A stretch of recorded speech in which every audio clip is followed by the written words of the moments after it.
Baik, Assalamualaikum warahmatullahi wabarakatuh. Perkenalkan, nama saya Adil Hasan Yusuf Islamai. Saya dari kelas 3A, Prodi D3 Teknik Alat Berat, Akademi Teknik Alat Berat Indonesia. Di sini saya akan menjelaskan tentang demonstrasi tools, yaitu tools yang biasa digunakan pada saat maintenance. Di sini saya akan menjelaskan tentang hand blower. Nah, hand blower ini berfungsi untuk menghembuskan udara, tentunya untuk membersihkan komponen-komponen dari debu. Nah, di sini di hand blower ini ada dua lubang. Di sini ada lubang peniup yang disertai dengan filter, tentunya untuk menyaring kotoran atau debu yang masuk ke lubang yang untuk menyedot udara. Di sini ada tempat keluarnya udara, yaitu untuk keluarnya hembusan angin. Dan cara kerjanya adalah seperti ini.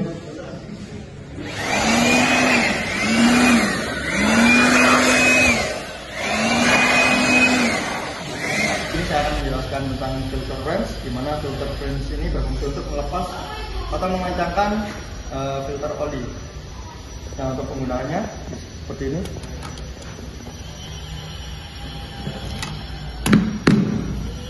Nah, kita akan menguncinya terlebih dahulu.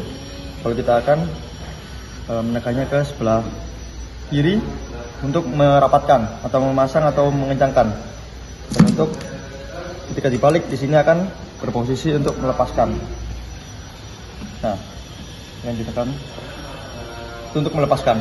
Nah, untuk filter wrench ini berfungsi untuk melepaskan filter oli yang sudah kotor atau tersumbat, dan juga untuk memasang filter oli yang baru. Sini saya akan menjelaskan tentang water quality tester. Water quality tester ini berfungsi untuk mengukur kualitas air, baik secara fisik maupun kimia. Alat ini dapat menganalisis berbagai parameter penting seperti pH, suhu, dan total padatan terlarut. Di sini awalnya dengan membuka covernya, ini tipnya, lalu menghidupkannya. Nah, ini kan pH maupun suhunya itu berubah-ubah ketika dimasukkan. Nah, ketika merasa sudah pas, lalu kita tekan hold untuk menguncinya. Nah, di sini dapat dilihat itu hasilnya adalah pH-nya yaitu 7,15 dengan suhu 27 derajat Celcius. Ketika sudah digunakan, maka bisa kita matikan. Di sini saya akan menjelaskan tentang water pass. Water pass ini berfungsi untuk mengecek kemiringan, seperti mengecek kemiringan pada konstruksi bangunan, yaitu untuk mencegah dari kemiringan fondasi, dan juga bisa digunakan untuk mengecek kemiringan pada unit yang sudah terparkir. Nah, untuk penggunanya, di sini ada yang namanya blister. Di sini untuk menentukan, di sini untuk mengecek posisi horizontal, ini vertikal, dan juga di sini adalah 45 derajat. Nah, saya akan mengecekkan yang posisi horizontal. Nah, seperti ini. Jika tidak terjadi kemiringan, maka poinnya di sini akan mengarah ke tengah. Tapi untuk kemiringan ke kanan, seperti ini, maka akan untuk kemiringan ke kiri, maka akan ke kanan. Dan juga untuk kemiringan ke kanan akan ke kiri. Lalu untuk yang vertikal, nah, seperti ini. Nah, di sini untuk poin blister yang vertikal, di mana sama, yaitu ada posisi tengahnya. Ketika tidak sesuai dengan atau tidak lurus, maka akan poinnya akan berubah-ubah atau ke samping. Lalu yang terakhir adalah blister yang 45 derajat. Mungkin seperti ini mengeceknya.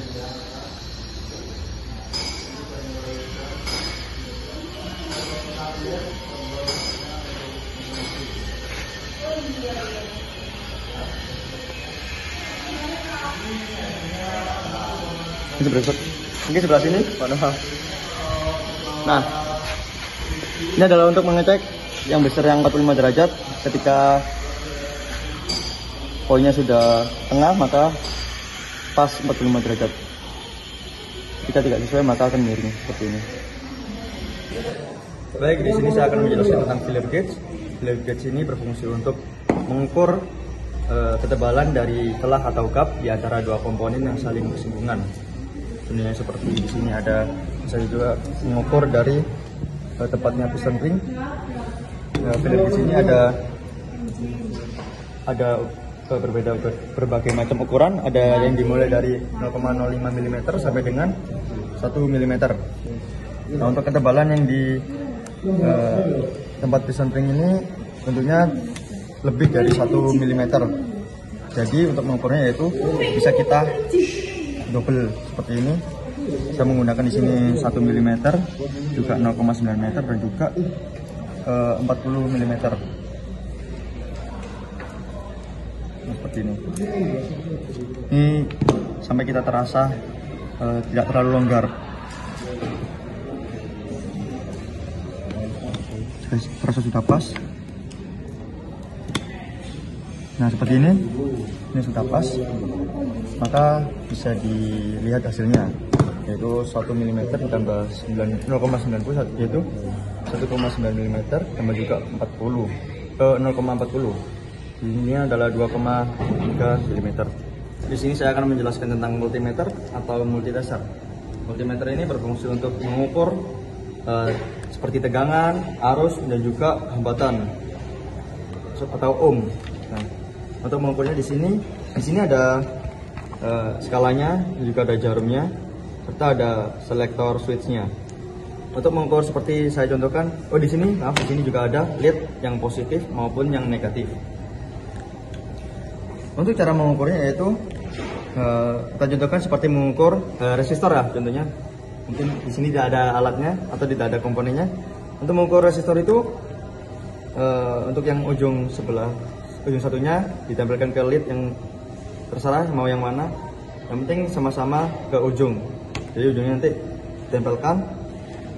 Dan juga untuk selektor switchnya ini diputar ke bagian mencari hambatan atau ohm. Nah sebelah sini. Di sini ada yang kali 1, kali 10 atau 1000. Nah untuk skalanya, untuk yang mencari hambatan adalah yang ini, yang berwarna merah yang paling atas. Lalu untuk yang mencari tegangan ataupun arus, di sini ada yang di bawahnya dari 250, 50 dan juga 10. Nanti juga dibaca dengan selektor switchnya di sini. Ini nanti dibaca yang sama dengan skalanya. Nah untuk yang kali-kali ini, kali 1, kali 10 atau kali 1000 adalah ketika kita memutar ke kali 10 maka hasilnya akan dikali 10, yang ke kali 1000 maka hasilnya dikalikan 1000. Ini saya akan menjelaskan tentang infrared digital temperature gun. Nah, infrared digital temperature gun ini berfungsi untuk mengukur suhu permukaan dengan sangat akurat, atau dengan akurat bahkan dengan suhu yang tinggi sekalipun. Nah, untuk cara kerja dari infrared digital temperature gun ini adalah bekerja menggunakan radiasi inframerah untuk mengukur suhu tanpa menyentuh objek. Nah, ketika alat yang diukur lebih dekat dengan objek, maka semakin akurat pula hasil yang dicapai. Nah, ketika hasil dari pengukuran ini atau hasil dari pengukuran dari infrared digital temperature gun ini sudah melebihi batas atau engine mengalami overheat, maka yang kita lakukan adalah mendiamkan engine tersebut sampai batas suhunya kembali normal. Nah, untuk cara kerja dari infrared digital temperature gun ini adalah seperti ini. Kita mengukur bagian. Nah, di sini terdapat suhu yang dicapai, yaitu 33,3 derajat Celcius. Ini saya akan menjelaskan tentang engine compression tester. Sebelum ke cara kerjanya, saya akan menerangkan bagian-bagiannya. Di sini ada rubber protection, ada juga skalanya, dan juga ada jarumnya. Lalu di sini ada yang namanya release button, berfungsi untuk mengembalikan kernel ketika selesai digunakan. Tentunya ada hose-nya juga atau selang, lalu ada adaptor. Nah, untuk adaptor ini memiliki beberapa ukuran sesuai dengan ukuran yang akan kita gunakan. Untuk cara kerjanya adalah seperti ini. Untuk nozzle-nya seharusnya dilepas, lalu adaptornya ini dimasukkan ke nozzle atau tempat nozzle atau ke ruang bakar, lalu engine diputar. Ketika engine diputar, maka akan terjadi kompresinya di sini seperti contohnya berhenti di angka 300 psi. Nah, ketika 300 psi maka kompresi dari ruang bakar ini adalah 300 psi. Namun ketika ketika hasil dari kompresi itu tidak sesuai dengan batas normal, maka dapat dipastikan ruang bakar ini mengalami atau kompresinya mengalami kebocoran. Ini saya akan menjelaskan tentang grease pump. Grease pump ini berfungsi untuk mengisi grease pada komponen yang bergerak pada mesin. Seperti ini cara kerjanya. Kita pertama-tama membuka bagian terlebih dahulu, lalu dimasukkan ke posisi untuk mengisi grease. Ketika sudah kekunci atau sudah ke lock, maka yang harus kita lakukan adalah mengisinya atau memompanya. Nah, di pompa ini sampai grease-nya itu akan keluar di sela-sela komponen. Jadi ketika sudah keluar maka sudah selesai untuk pengisian grease. Baik, di sini saya akan menjelaskan tentang pull push scale, di mana pull push scale ini berfungsi untuk mengukur gaya pada benda kerja, seperti itu gaya tarik maupun gaya dorong. Lalu di sini ada beberapa komponen tambahan, seperti ada alat penghubungnya. Saya di sini akan mencontohkan yang fungsi dari mengukur untuk gaya dorong atau push. Memasang penghubungnya terlebih dahulu, memasang komponennya.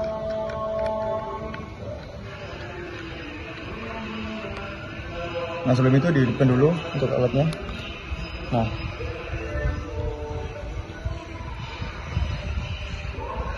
nol di sini. Nah, untuk cara kerjanya yaitu untuk yang alat ini berfungsi untuk mengukur selisih dari gear atau titik dari gear, yaitu mengukur selisih berapa jarak antara gear 1 atau gigi 1 dengan gigi yang lainnya. Untuk yang kedua di sini itu untuk menarik.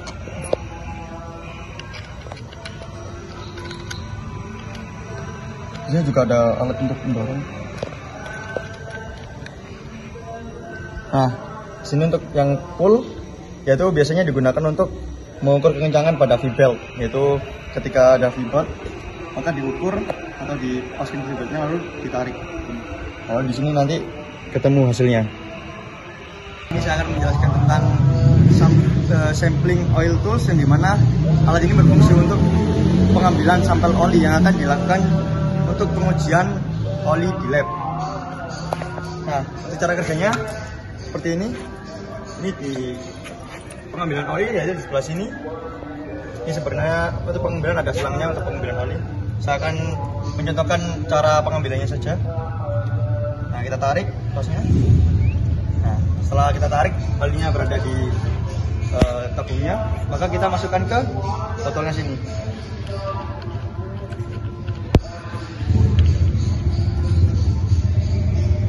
Ini dimasukkan ke sini ya, dimasukkan ke botolnya. Lalu setelah dimasukkan nanti kita kirimkan ke lab untuk dilaksanakan uji kualitas dari oli ini. Baik, di sini saya akan menjelaskan tentang radiator cup tester. Alat ini berfungsi untuk mengukur tekanan pada tutup radiator dan juga memeriksa kebocoran pada sistem radiator atau sistem pendingin. Yang pertama-tama saya akan mengecek tekanan pada tutup radiator. Kita lepas terlebih dahulu. Nah, setelah itu kita pasangkan alat yang digunakan untuk pengeceknya.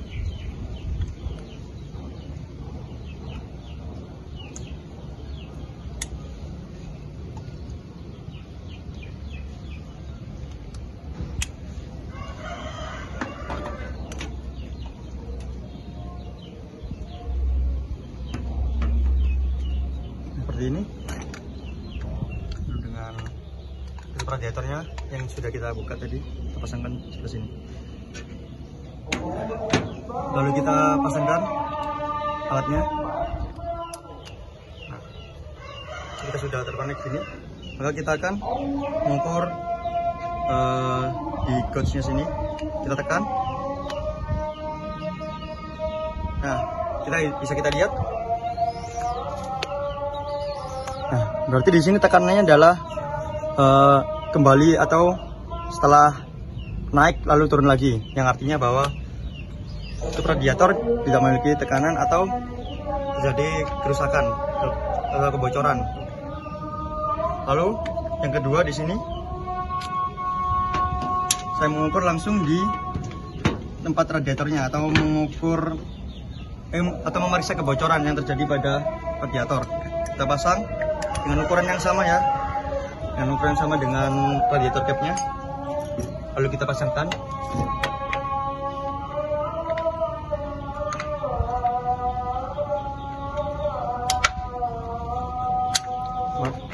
Kita lepas terlebih dahulu.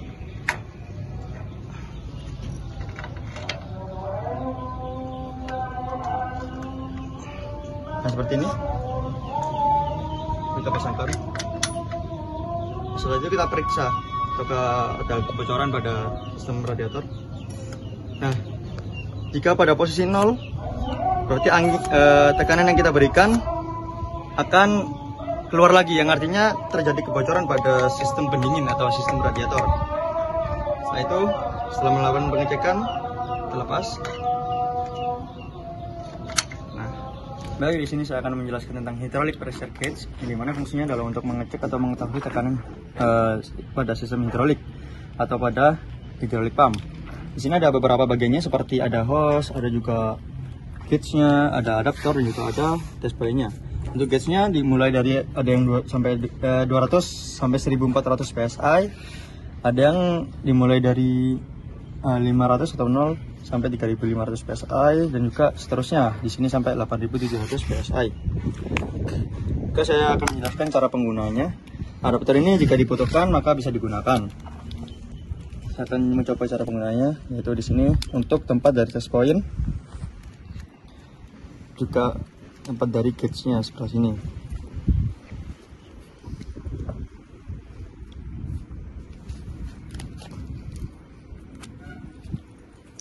Nah, kita buka test point-nya, kita pasang. Untuk test point tentunya memiliki ukuran berbeda-beda, nanti bisa disesuaikan sendiri. Nah, seperti ini. Lalu ini untuk gauge-nya bisa dipasang.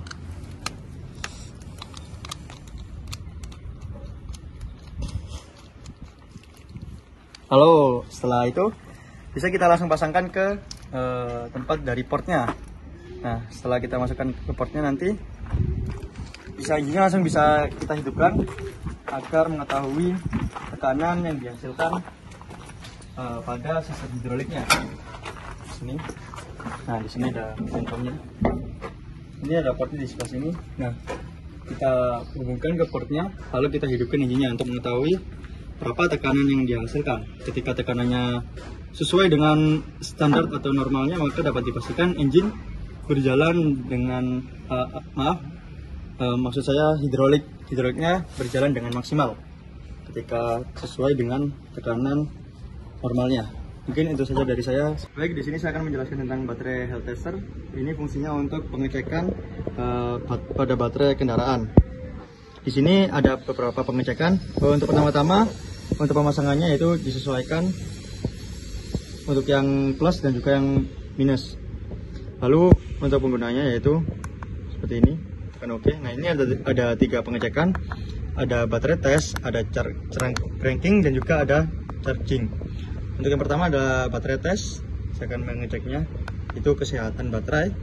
Ini menggunakan yang gel karena menggunakan aki motor. Nah, kita tekan OK terus. Nah, lalu mengetes. Nah, ini tertera bahwa baterai pada kendaraan ini adalah good atau bagus. Lalu lanjut ke pengecekan kedua. Nah, yaitu cranking test. Pengujian pada saat engine dihidupkan. Pengujian baterai pada kendaraan pada engine dihidupkan, seperti itu. Kita akan menghidupkan engine terlebih dahulu.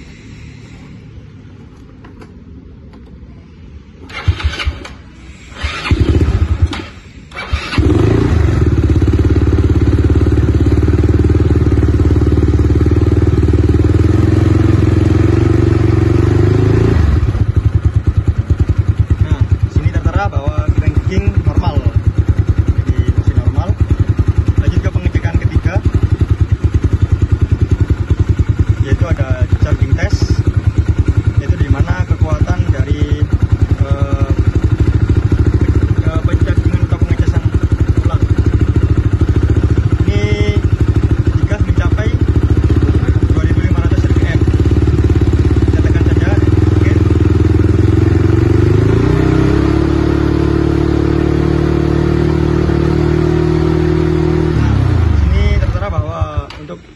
charging testnya, baterai ini adalah low atau rendah.